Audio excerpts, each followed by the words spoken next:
ಇವತ್ತಿನ ವಿಶೇಷ ಮಧ್ಯಾಹ್ನಕ್ಕೆ ಒಂದು ರುಚಿಯಾದಂಥ ಕಾಂಬೋ ರೆಸಿಪಿ. ಅದೇನು ಅಂತಂದರೆ ಬದನೆಕಾಯಿಯಲ್ಲಿ ಹುಳಿ ಸಾರು, ಹಾಗೆಯೇ ತೊಂಡೆಕಾಯಿ ಪಲ್ಯ.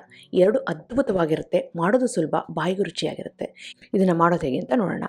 ನಾನು ಆಶಾ, ನಿಮಗೆಲ್ಲರಿಗೂ ಅಡುಗೆ ಸಾಧನಕ್ಕೆ ಸ್ವಾಗತ.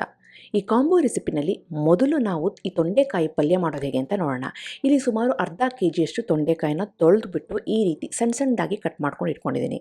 ಈ ತೊಂಡೆಕಾಯಿನ ಡೈರೆಕ್ಟಾಗಿ ಎಣ್ಣೆ ಹಾಕಿ ಬೇಯಿಸೋದು ಬದಲು ಅಥವಾ ನೀರು ಹಾಕಿ ಕುಕ್ಕರಲ್ಲಿ ಬೇಯಿಸೋದು ಬದಲು ಈ ರೀತಿ ಇಡ್ಲಿ ಥರ ಆವಿನಲ್ಲಿ ಬೇಯಿಸೋಣ. ಆಗ ಏನಾಗುತ್ತೆ ಅಂದರೆ ಹದವಾಗಿ ಬೆಂದಿರುತ್ತೆ, ರುಚಿನೂ ಸಹ ಹಾಗೇ ಇರುತ್ತೆ, ಶೇಪು ಸಹ ಇದೇ ರೀತಿ ಇರುತ್ತೆ.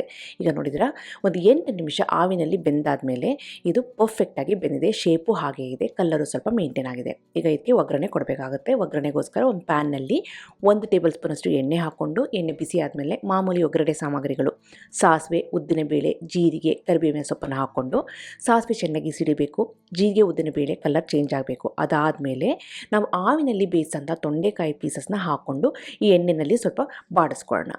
ಈಗ ಆವಿನಲ್ಲಿ ಬೇಯಿಸೋದ್ರಿಂದ ಈ ತೊಂಡೆಕಾಯಿ ಪೀಸು ಹಾಗೆ ಶೇಪ್ನಲ್ಲಿ ಇದೆ, ಪರ್ಫೆಕ್ಟಾಗಿ ಬೆಂದಿದೆ, ಬೇಗನೂ ಆಗ್ಬಿಡುತ್ತೆ.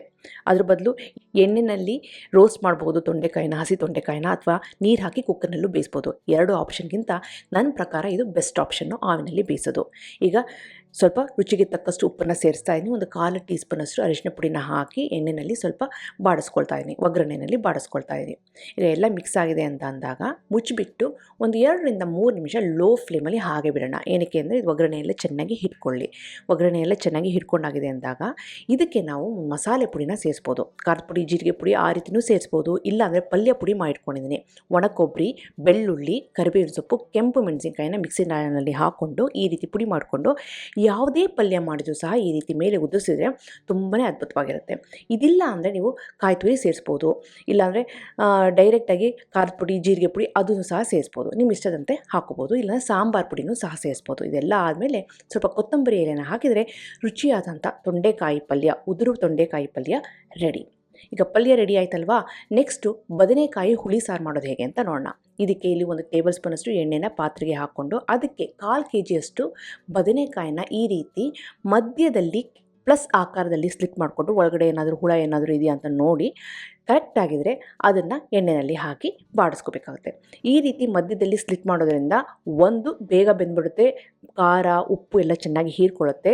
ಇನ್ನೊಂದೇನು ಅಂತಂದರೆ ಒಳಗಡೆ ಏನಾದರೂ ಹುಳ ಇದ್ದರೆ ನಮಗೆ ಗೊತ್ತಾಗೋಗ್ಬಿಡುತ್ತೆ. ಬದನೆಕಾಯನ್ನು ಬಾಡಿಸ್ಬೇಕಾದ್ರೆ ಇಲ್ಲಿ ನಾನು ಒಂದು 2 ಟೇಬಲ್ ಸ್ಪೂನಷ್ಟು ಗಣಕೆ ಹಣ್ಣು, ಅಂದರೆ ಬಿಸಿಲಲ್ಲಿ ಒಣಗಿಸಿರೋ ಅಂತಹ ಉಪ್ಪಿನ ಗಣಕೆ ಹಣ್ಣು ಅಂಗಡಿಯಲ್ಲಿ ಸಿಗುತ್ತೆ, ಸೂಪರ್ ಮಾರ್ಕೆಟಲ್ಲಿ ಸಿಗುತ್ತೆ, ಅದನ್ನು ಸಹ ಇಲ್ಲಿ ಹಾಕ್ಕೊಂಡು ಬಾಡಿಸ್ಕೊಳ್ತಾ ಇದ್ದೀನಿ. ತುಂಬಾ ಆರೋಗ್ಯಕ್ಕೆ ಒಳ್ಳೆಯದು, ರುಚಿನೂ ಚೆನ್ನಾಗಿರುತ್ತೆ.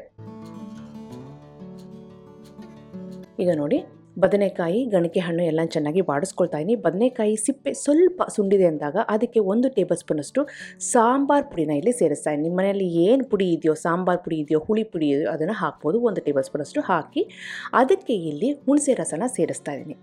ಹುಣಸೆ ರಸ ಅಂದರೆ ಇಲ್ಲಿ 1 ಸಣ್ಣ ನಿಂಬೆ ಹಣ್ಣಿನ ಗಾತ್ರದಷ್ಟು ಹುಣಸೆ ಹಣ್ಣನ್ನು ತೊಗೊಂಡು ನೀರಿನಲ್ಲಿ ಚೆನ್ನಾಗಿ ಹಿಸುಕಿ ಆ ರಸನ ಹಾಕಿ, ಅದು ಹಾಕಿದ ಮೇಲೆ ರುಚಿಗೆ ತಕ್ಕಷ್ಟು ಕಲ್ಲುಪ್ಪನ್ನು ಹಾಕಿ ಚೆನ್ನಾಗಿ ಕುದಿಯೋಕ್ಕೆ ಬಿಟ್ಬಿಟ್ಟು, ಒಂದು ಸಾರಿ ಕುದೀತಿದೆ ಅಂದಾಗ ಮುಚ್ಚಿಬಿಟ್ಟು ಒಂದು 8ರಿಂದ 10 ನಿಮಿಷ ಬಿಟ್ಟರೆ ಈ ಬದನೆಕಾಯಿ ಚೆನ್ನಾಗಿ ಸಾಫ್ಟ್ ಆಗುತ್ತೆ, ಹುಣಸೆ ರಸನೂ ಸ್ವಲ್ಪ ಗಟ್ಟಿ ಆಗ್ತಾ ಬರುತ್ತೆ. ಈಗ ನೋಡಿದರೆ ಬದನೆಕಾಯಿ ಚೆನ್ನಾಗಿ ಸಾಫ್ಟ್ ಆಗಿದೆ, ಆ ಹುಣಸೆ ರಸನೂ ಸ್ವಲ್ಪ ಗಟ್ಟಿಯಾಗಿದೆ. ಈಗ ಚೆನ್ನಾಗಿ ಬೆಂದಿದೆ ಬದನೆಕಾಯಿ ಅಂದಾಗ ಲಾಸ್ಟಿಗೆ ಕಾಯಿ ಹಾಲು 1/4 ಲೀಟ್ರಷ್ಟು ಸೇರಿಸ್ತಾ ಇದ್ದೀನಿ. ಕಾಯಿ ಹಾಲು ಹಾಕಿರೋದ್ರಿಂದ ಹುಣಸೆ ರಸ ಬ್ಯಾಲೆನ್ಸ್ ಆಗುತ್ತೆ, ರುಚಿನೂ ತುಂಬ ಚೆನ್ನಾಗಿರುತ್ತೆ. ಕಾಯಿ ಹಾಲು ಹಾಕಿದ ಮೇಲೆ ಮತ್ತೆ ಅರ್ಧ ಟೇಬಲ್ ಸ್ಪೂನಷ್ಟು ಸಾಂಬಾರು ಪುಡಿನ ಸೇರಿಸಿ ಮಿಕ್ಸ್ ಮಾಡಿಬಿಟ್ಟು ಲೋ ಫ್ಲೇಮಲ್ಲಿ ಒಂದು 2 ಕುದಿ ಬರಬೇಕಷ್ಟೇ, ಜಾಸ್ತಿ ಕುದಿಸಬಾರ್ದು. ಯಾಕೆಂದರೆ ಬದನೆಕಾಯಿ ಬೆಂದೋಗಿದೆ, ಹುಣಸೆ ರಸನೂ ಸಹ ಚೆನ್ನಾಗಿ ಬೆಂದಿದೆ. ಕಾಯಿ ಹಾಲು ಹಾಕಿದ ಮೇಲೆ ಸಾಂಬಾರು ಪುಡಿ ಹಾಕಿ ಈ ರೀತಿ 1-2 ಕುದಿ ಬಂದರೆ ಸಾಕು, ರುಚಿಯಾದಂಥ ಈ ಹುಳಿ ಸಾರು ರೆಡಿ. ಲಾಸ್ಟಿಗೆ ಒಂದು ಸಿಂಪಲ್ಲಾಗಿ ಒಗ್ಗರಣೆ ಹಾಕ್ತಾಯಿದ್ದೀನಿ. ಎಣ್ಣೆ, ಸಾಸಿವೆ, ಜೀರಿಗೆ, ಉದ್ದಿನಬೇಳೆ, ಇಂಗಿನ ಪುಡಿ, ಕರಿಬೇವಿನ ಸೊಪ್ಪು, ಹಾಗೆಯೇ ಕೆಂಪು ಮೆಣಸಿನಕಾಯಿ ಹಾಕಿದರೆ ಈ ಒಗ್ಗರಣೆ ರೆಡಿ. ಈ ಒಗ್ಗರಣೆನ ಆ ಹುಳಿ ಸಾರು ಮೇಲೆ ಹಾಕಿಬಿಟ್ರೆ ಎಕ್ಸಲೆಂಟ್ ಆಗಿರೋಂಥ ಹುಳಿ ಸಾರು ರೆಡಿ. ಹುಳಿ ಸಾರು ಅಂತ ಹೆಸರಿಗೆ ಮಾತ್ರ ಅಷ್ಟು ಹುಳಿ ಇರೋದಿಲ್ಲ. ಏನಕ್ಕೆ ಅಂತಂದರೆ ನಾವು ಕಾಯಿ ಹಾಲು ಹಾಕಿರೋದ್ರಿಂದ ಬ್ಯಾಲೆನ್ಸ್ ಆಗಿರುತ್ತೆ, ಟೇಸ್ಟ್ ಮಾತ್ರ ಅದ್ಭುತವಾಗಿರುತ್ತೆ. ಬಿಸಿ ಅನ್ನಕ್ಕೆ ತುಪ್ಪ ಹಾಕ್ಕೊಂಡು ಈ ಹುಳಿ ಸಾರನ್ನು ಕಲಿಸ್ಕೊಂಡು ತಿಂತಿದ್ರಂತೂ ಏವನ್ನಾಗಿರುತ್ತೆ. ಈ ಹುಳಿ ಸಾರು ಜೊತೆ ಯಾವುದೇ ರೀತಿಯ ಉದುರು ಪಲ್ಯ ಅಂದರೆ ಬೀನ್ಸ್ ಪಲ್ಯ, ಈ ರೀತಿ ತೊಂಡೆಕಾಯಿ ಪಲ್ಯ, ಬೀನ್ಸ್ ಕ್ಯಾರೆಟ್ ಪಲ್ಯ, ಚಪ್ರದವರೆಕಾಯಿ ಪಲ್ಯ, ಯಾವುದೇ ರೀತಿ ಪಲ್ಯ ಮಾಡಿ ಉದುರು ಪಲ್ಯ ಮಾಡಿ ಒಂದು ಸೂಪರ್ ಕಾಂಬಿನೇಷನ್ನು. ನಿಮಗೆಲ್ಲ ಈ ರೆಸಿಪಿ ಇಷ್ಟ ಆಗಿದೆ ಅಂತ ಅಂದ್ಕೊಂಡಿದ್ದೀನಿ. ಖಂಡಿತವಾಗ್ಲೂ ಮಾಡಿ ಹೇಗೆ ಬಂತು ಅಂತ ನಂಗೆ ಕಮೆಂಟ್ ಸೆಕ್ಷನಲ್ಲಿ ದಯವಿಟ್ಟು ತಿಳಿಸಿ. ಹಾಗೆ ನೀವು ಇನ್ನು ಅಡುಗೆ ಸಾಧನಕ್ಕೆ ಸಬ್ಸ್ಕ್ರೈಬ್ ಆಗಿಲ್ಲ ಅಂದರೆ ತಡೆ ಯಾಕೆ, ಈಗಲೇ ಸಬ್ಸ್ಕ್ರೈಬ್ ಆಗಿ ಪಕ್ಕದಲ್ಲಿರುವ ಬೆಲ್ ಬಟನ್ ಕೂಡ ಟಚ್ ಮಾಡಿ. ನಿಮಗೆ ವಿಡಿಯೋ ಇಷ್ಟ ಆಯಿತು ಅಂದರೆ ಲೈಕ್ ಬಟನ್ನ ಕ್ಲಿಕ್ ಮಾಡಿ, ಫ್ರೆಂಡ್ಸ್ ಆ್ಯಂಡ್ ಫ್ಯಾಮಿಲಿ ಜೊತೆ ಶೇರ್ ಮಾಡಿ, ವಾಟ್ಸಪ್ಪಲ್ಲಿ ಶೇರ್ ಮಾಡಿ. ಮತ್ತೊಂದು ಇಂಟ್ರೆಸ್ಟಿಂಗ್ ರೆಸಿಪಿಯೊಂದಿಗೆ ಭೇಟಿ ಆಗ್ತೇನೆ. ಅಲ್ಲಿವರೆಗೆ thank you, bye bye, see you.